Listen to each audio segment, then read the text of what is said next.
चालाक और शरारती चिड़िया की कहानी। एक चिड़िया बहुत चालाक थी और बहुत शरारतें करती थी और सबको तंग करती रहती थी।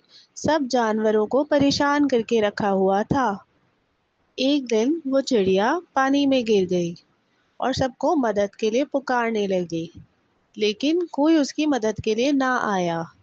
एक बिल्ली वहां से गुजर रही थी। चिड़िया ने बिल्ली से कहा कि प्लीज बिल्ली, मेरी मदद करो।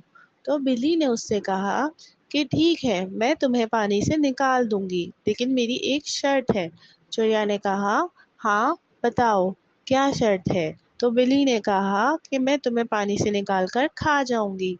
तो चिड़िया ने कहा कि चलो ठीक है, तुम मुझे खा जाना। और चिड़िया बहुत चालाक थी। बिल्ली ने उसे पानी से निकालकर बाहर रख दिया। तो चिड़िया ने उससे कहा कि तुम ऐसा करो कि पहले मुझे सुखा दो, मुझे धूप में रख के सुखा दो, ताकि तुम्हें खाना खाने में बहुत मज़ा आए। बिल्ली ने सोचा चिड़िया तो ठीक कह रही है। उसने चालाक चिड़िया को धूप में रख दिया ताकि वो सूख जाए। तो चालाक चिड़िया जैसे ही सूखी, फौरन से फुर करके उड़ गई और बिल्ली उसका मुंह देखती रह गई।